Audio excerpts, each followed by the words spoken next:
आप सभी विश्वासियों को जयसु। आज का सुसमाचार सन मत्ती के अध्याय 17 वाक्यांश 22 से 27 से लिया गया है।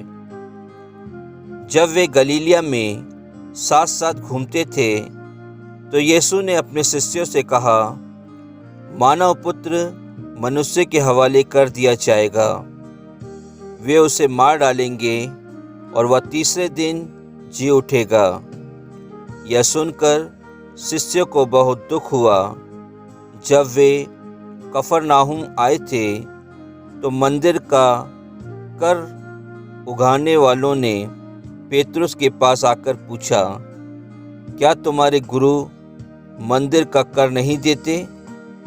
उसने उत्तर दिया, देते हैं। जब पेतरुस घर पहुंचा तो उसके कुछ कहने से पहले ही यीशु ने पूछा, सिमोन, तुम्हारा क्या विचार है?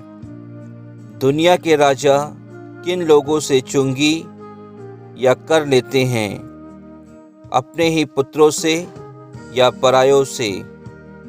पेतरुस ने उत्तर दिया, परायों से। इस पर ईसा ने उनसे कहा, तब तो पुत्र कर से मुक्त है। फिर भी हम उन लोगों को बुरा उदाहरण ना दें। इसलिए तुम समुद्र के किनारे जाकर बंसी डालो।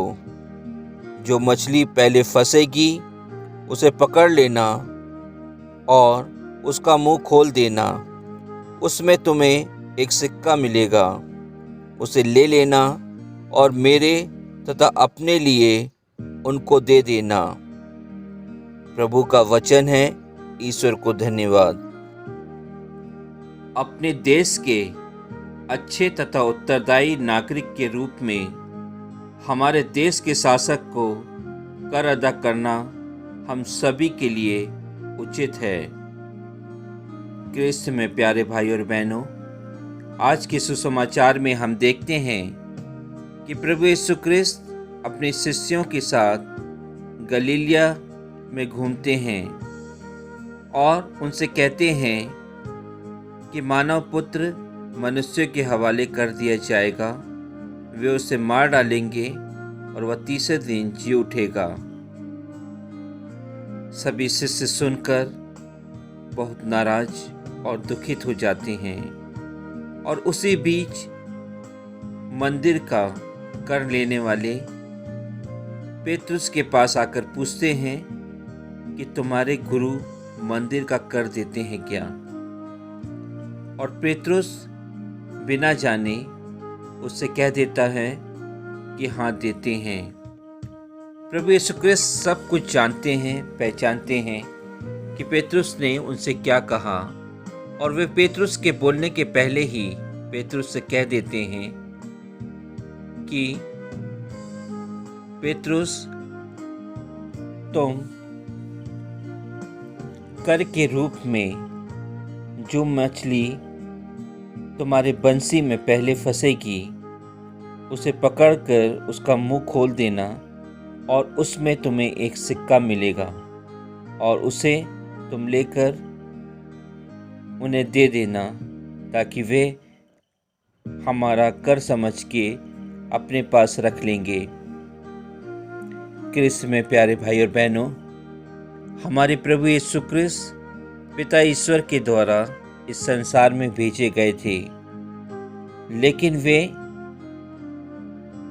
पुत्र के समान इस संसार में थे, परायों के समान नहीं थे। लेकिन पेतरुस उनके विचारों को समझ नहीं पाता है।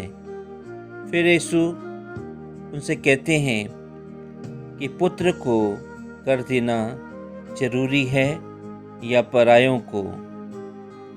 तो पेतरुस कहता है कि परायों को।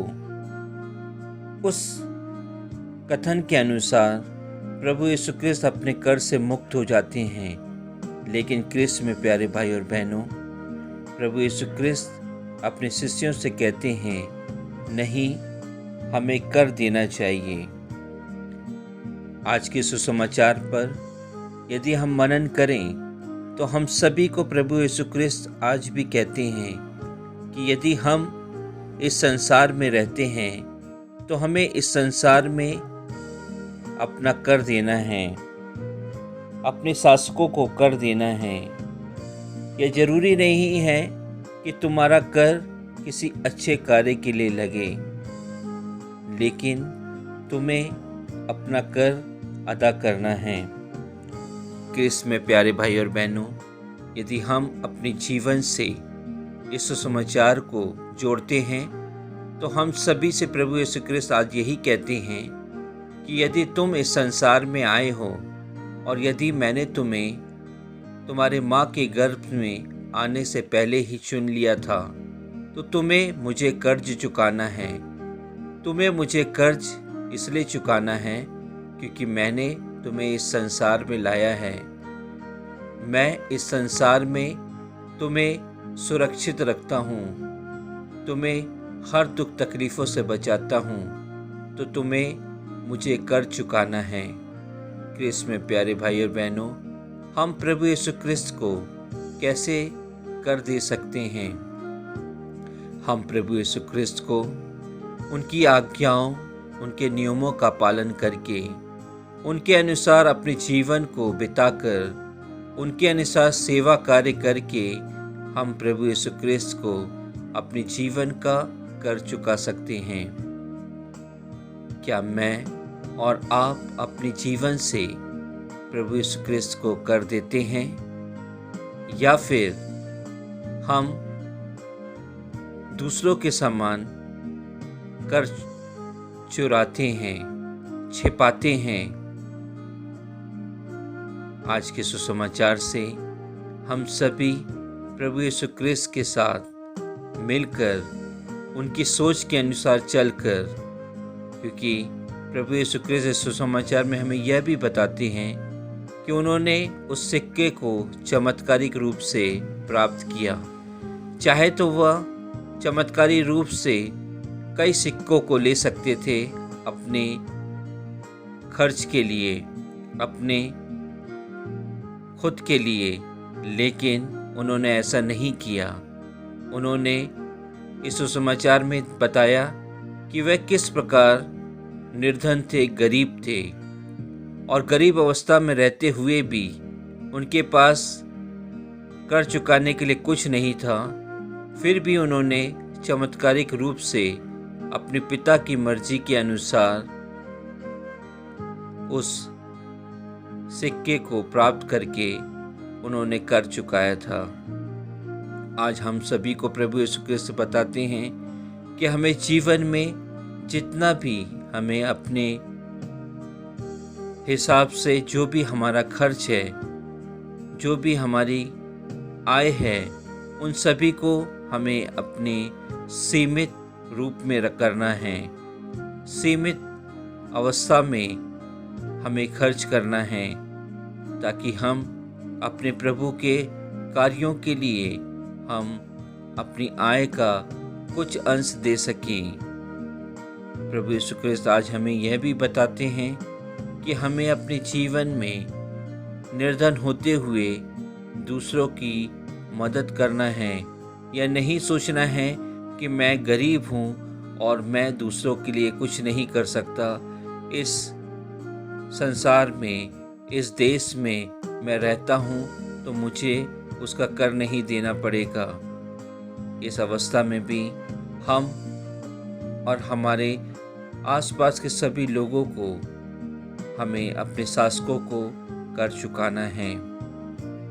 आइए हम आज प्रभु यीशु क्रिस्त से प्रार्थना करें कि प्रभु यीशु क्रिस्त हम सभी को वही कृपाएं दे, ताकि हम प्रभु यीशु क्रिस्त की कृपा को पाकर अपने जीवन को उनके अनुसार बना सकें, उनके सेवा कार्य को अपने जीवन में उतार सकें और उनके समान एक अच्छा जीवन व्यतीत कर सकें, ताकि हम जिस प्रकार उन्होंने अपने पिता की इच्छा को पूर्ण किया, उसी प्रकार हम प्रभु यीशु क्रिस्त की इच्छा को पूर्ण करके उनके साथ स्वर्ग राज्य में प्रवेश कर सकें। आमीन।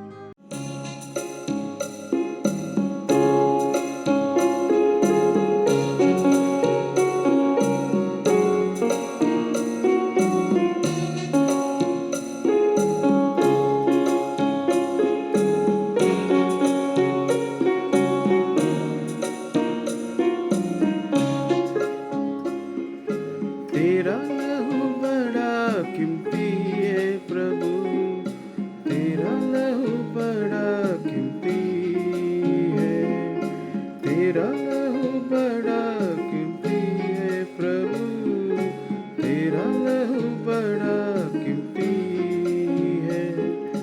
क्योंकि उस लहू में जो ताकत है, जिससे हम पाते हैं छुटकारा। क्योंकि उस लहू में जो ताकत है, जिससे हम पाते हैं छुटकारा। तेरा लहू बड़ा कीमती है प्रभु, तेरा लहू बड़ा कीमती है। तेरा लहू बड़ा कीमती है प्रभु, तेरा लहू बड़ा कीमती है।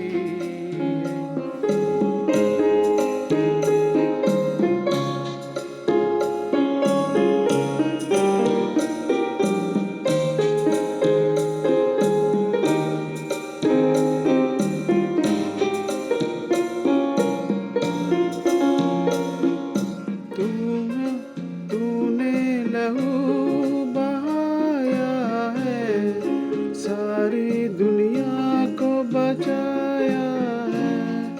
तूने लहू बहाया है, सारी दुनिया को बचाया है। कभी तूने किसी से न कुछ मांगा, कभी तूने किसी से न कुछ चाहा।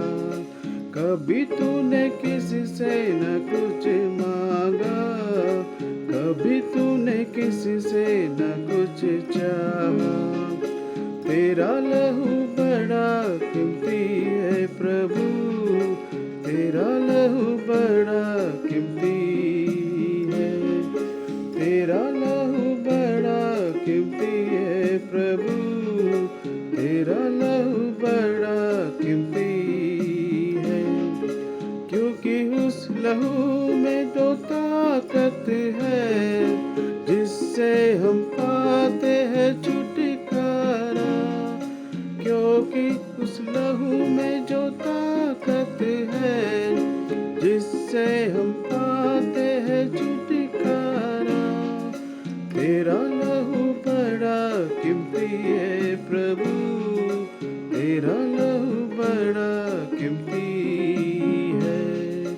तेरा लहू बड़ा कीमती है प्रभु, तेरा लहू बड़ा कीमती